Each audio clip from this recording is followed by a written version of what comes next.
Hello, नमस्कार, आदाब, सत श्री अकाल और अस्सलाम वालेकुम। मैं हूं मोहम्मद अहमद काज़मी, लेकर आया हूं आपका पसंदीदा कार्यक्रम नज़र दुनिया पर। मीडिया स्टार वर्ल्ड लगातार आपको इंटरनेशनल खबरें पहुंचा रहा है। मिडिल ईस्ट, जिसे वेस्ट एशिया भी कहा जाता है, की खबरें काफ़ी डिटेल से और लगातार आप तक पहुंच रही हैं। मेरा समझना है कि जालिम ताकतें इस इलाके में सबसे ज़्यादा सरगर्म हैं, लेकिन पिछले कुछ बरसों में यहाँ अमेरिका, इजराइल और वेस्टर्न मुल्कों की पकड़ कमज़ोर हो रही है। इसकी असल वजह ईरान में 1979 में कामयाब होने वाले इस्लामी इनकलाब को बताया जाता है। ईरान आज़ादी के साथ आगे बढ़ा है, आज़ाद रहकर अपने फैसले लिए हैं और इलाके में रेजिस्टेंस ताकतों को मदद की है। 2015 में सऊदी अरब की तरफ से यमन में हुती अंसारुल्लाह को कुचलने और अब्द रब्बू मंसूर हादी की सरकार को बहाल करने के लिए शुरू की गई जंग अब तक जारी है। ईरान के Islamic revolutionary guard core IRGC ने न सिर्फ ईरान की हिफाजत की है, बल्कि इराक, सीरिया, लेबनान, फिलिस्तीन की गजा पट्टी तक रेजिस्टेंस ग्रुप्स को मजबूत किया है। इस सब को रोकने के लिए दुश्मन भी कोशिश कर रहे हैं। आज की खबर है कि तमाम नाकामियों से तंग आकर अमेरिका, यूरोप और सऊदी अरब ईरान के IRGC और यमन के हुती अंसारुल्लाह को टेररिस्ट ऑर्गेनाइजेशन के तौर पर डेजिग्नेट करने की कोशिश कर रहे हैं। अमेरिका ने यूरोपियन यूनियन और ब्रिटेन के जरिए IRGC को टेररिस्ट ग्रुप के तौर पर ऐलान करने की तजवीज को सराहा है। सऊदी अरब ने यूनाइटेड नेशंस से मांग की है कि यमन के हुतियों को टेररिस्ट के तौर पर ऐलान किया जाए, क्योंकि उनके मुताबिक हुती अमन बहाली में रुकावट बने हुए हैं। जब एक ही तरह की खबरें दुनिया के अलग अलग मुल्कों से आती हैं तो जाहिर हो जाता है कि ये सभी मुल्क आपस में किस हद तक तालमेल के साथ काम कर रहे हैं। ईरान के मामले में तो ये सभी मुल्क एक साथ हैं। आज का एपिसोड काफ़ी अहम है, आखिर तक ज़रूर देखें। अगर आपने अभी तक media star world YouTube channel subscribe नहीं किया है तो सब्सक्राइब कर लें और घंटी दबाना ना भूलें। और अगर फेसबुक पर देख रहे हैं तो हमारे पेज को लाइक करें ताकि हर नई वीडियो की खबर आपको सही वक्त पर मिल सके। आज की बड़ी खबर अमेरिका से है, जिसने यूरोपीय यूनियन और ब्रिटेन से ईरान की IRGC को टेररिस्ट ऑर्गेनाइजेशन के तौर पर लिस्ट करने को सपोर्ट करने की बात कही है। अल अरेबिया के वॉशिंगटन में रिपोर्टर जोसेफ हबोश ने बताया है कि ईरानी हुकूमत को और ज्यादा अलग थलग करने के बढ़ते दबाव के दरमियान अमेरिका ईरान की IRGC को टेररिस्ट ऑर्गेनाइजेशन के तौर पर ऐलान करने के यूरोपीय यूनियन और ब्रिटेन की हालिया सोच को सपोर्ट करता है। अमेरिका पहले ही IRGC को गैर मुल्की टेररिस्ट ऑर्गेनाइजेशन के तौर पर लिस्ट किए हुए है, जबकि अब तक यूरोपीय मुल्क ऐसा करने से बचते रहे हैं। लेकिन हाल के महीनों में जिस तरह से ईरान ने प्रोटेस्ट करने वालों पर नकेल कसी है और 2015 के न्यूक्लियर समझौते को बहाल करने के लिए बातचीत को रोक दिया है, यूरोपीय राजधानियों में नजरिया बदल रहा है। ईरान ने कई यूरोपीय मुल्कों के शहरियों को भी हिरासत में लिया हुआ है और यहां तक कि एक दोहरे ईरानी ब्रिटिश शहरी को फांसी की सजा भी दी है। आपको बता दूं कि ईरान के साबिक डिप्टी डिफेंस मिनिस्टर अली रजा अकबरी को हाल ही में ब्रिटेन की MI6 खुफिया एजेंसी के लिए काम करने के जुर्म में फांसी दी गई है। उन्होंने न्यूक्लियर साइंसदां मोहसिन फखरीजादे के बारे में जानकारी देने को कबूल किया था। फखरीजादे को तेहरान के नज़दीक नवंबर 2020 में टेररिस्ट हमले में कत्ल किया गया था। इसमें इजराइल की खुफिया एजेंसियों के शामिल होने की बात भी सामने आई थी। कल ट्यूसडे को ही यूरोपीय कमीशन की सरबराह उर्सुला वॉन डेर लेयन ने IRGC को टेररिस्ट ग्रुप के तौर पर डेजिग्नेट किए जाने को सपोर्ट किया है। अगर ऐसा हो गया तो IRGC से ताल्लुक रखना और खुले तौर पर इसका झंडा फहराना गैर कानूनी हो जाएगा। ब्रिटिश मीडिया रिपोर्टों में कहा गया है कि लंदन इस कदम पर संजीदगी से गौर कर रहा है। अमेरिकी फॉरेन मिनिस्ट्री ने कहा है कि वो अपने दोस्त मुल्कों को IRGC को टेररिस्ट ऑर्गेनाइजेशन की लिस्ट में शामिल करने के लिए हिम्मत अफजाई कर रहा है। रिपोर्ट के मुताबिक अमेरिका की बाइडेन सरकार पिछले साल IRGC को अपनी ब्लैक लिस्ट से हटाने पर गौर कर रही थी, क्योंकि वो ईरान के साथ न्यूक्लियर समझौते पर पहुंचना चाहती थी। लेकिन अमेरिकी कांग्रेस के अंदर समझौते के सिलसिले में मुखालिफत और पेंटागन की तरफ से नाउम्मीदी की वजह से यह मामला आगे नहीं बढ़ सका। पिछले हफ्ते साबिक इजरायली डिफेंस मिनिस्टर ने एक इंटरव्यू के दौरान कहा था कि पेंटागन IRGC को टेररिस्ट लिस्ट से अलग करने के खिलाफ था। बाइडेन ने आखिरकार इस मांग को नहीं मानने का फैसला किया, जो कि ईरानी नुमाइंदों की तरफ से की गई थी। इस सब के बीच रॉयटर्स ने दावोस से खबर दी है कि यूरोपीय कमीशन की सरबराह उर्सुला वान डेर लेयन ने कहा है कि उन्होंने ईरान में बुनियादी हकूक के कुचलने का जवाब देने के लिए IRGC को टेररिस्ट ग्रुप के तौर पर लिस्ट करने को सपोर्ट किया है। यूरोपीय यूनियन के मेंबर मुल्कों और ईरान के बीच हाल के महीनों में ताल्लुकात बिगड़ गए हैं, क्योंकि न्यूक्लियर समझौते को बहाल करने की कोशिशें ठप हो गई हैं। उर्सुला वान डेर लेयन ने दावोस में वर्ल्ड इकोनॉमिक फोरम के मौके पर मीडिया से कहा कि ईरान हुकूमत का रिएक्शन जालिम और खतरनाक है और वे बुनियादी हकूक को रौंद रहे हैं। यूरोपीय यूनियन ईरान के खिलाफ कार्रवाई करने के लिए ईरान के जरिए रूस को हथियार दिए जाने की वजह से चौथे दौर की पाबंदियों पर बहस कर रहा है।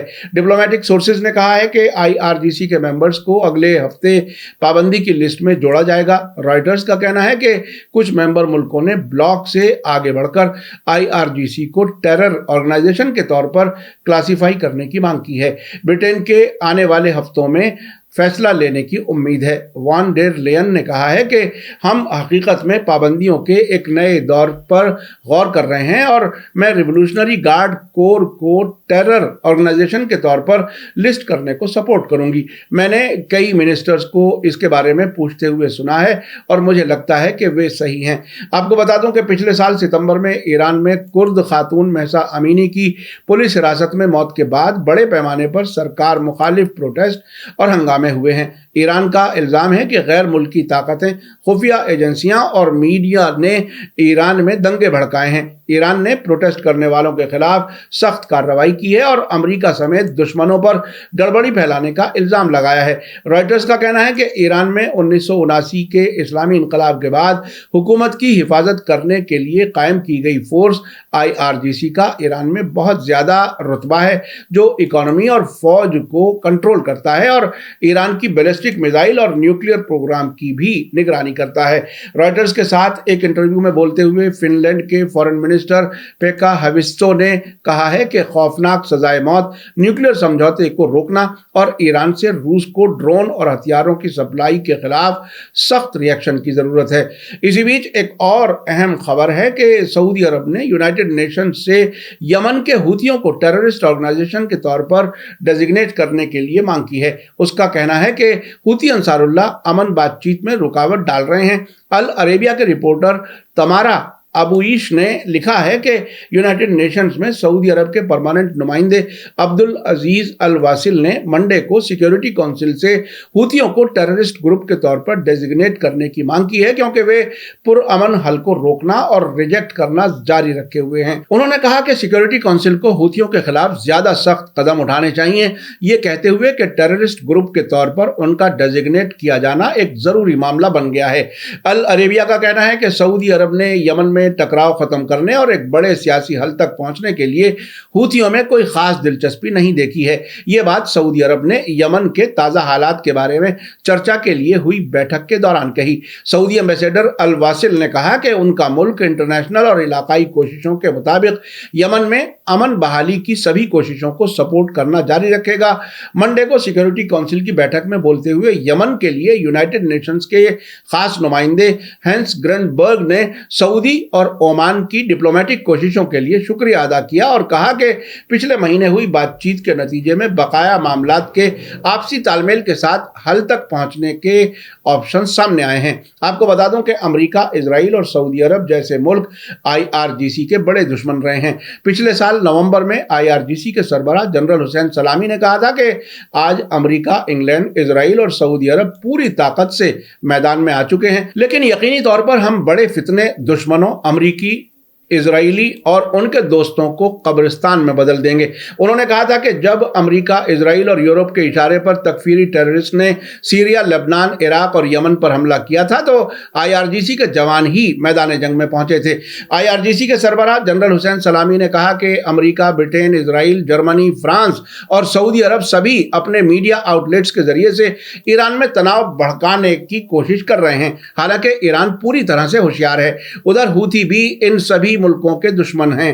अप्रैल 2022 में यमन के हूथी अंसारुल्लाह मूवमेंट के सबसे बड़े लीडर अब्दुल मलिक अल हूथी ने कहा था कि यूनाइटेड अरब एमिरेट्स, बहरीन और सऊदी अरब इजराइल से दुश्मनी रखने वाले किसी भी शख्स से दुश्मनी रखते हैं। ये तीनों मुस्लिम मुल्क दुनिया के लिए अमन और स्टेबिलिटी नहीं चाहते, बल्कि गद्दारी की साजिशों को बढ़ावा दे रहे हैं। अब्दुल मलिक अल हूथी ने कहा था कि सऊदी अरब के अलावा बहरीन की अल खलीफा और यूनाइटेड अरब एमिरेट्स की अल नाहयान हुकूमत ने इलाकाई अमन और स्टेबिलिटी के नाम पर इजराइल के साथ ताल्लुकात नॉर्मल किए हैं। उनका समझना है कि इन्हें अमेरिका और इजराइल के तहत रोल निभाने में कोई मुश्किल नहीं होगी, जबकि दूसरों को अलग तरीके से देखते हैं। अब्दुल मलिक अल हूथी ने कहा था कि ये मुल्क जालिम है। वे मुस्लिम दुनिया के लिए अमन और स्टेबिलिटी नहीं चाहते, बल्कि हकीकत में अपने पैसे, मीडिया, प्रोपेगेंडे और सियासी असर के जरिए से बगावत के बीज बोने का काम करते हैं। आपने देखा कि किस तरह से अमेरिका, इजराइल, यूरोप और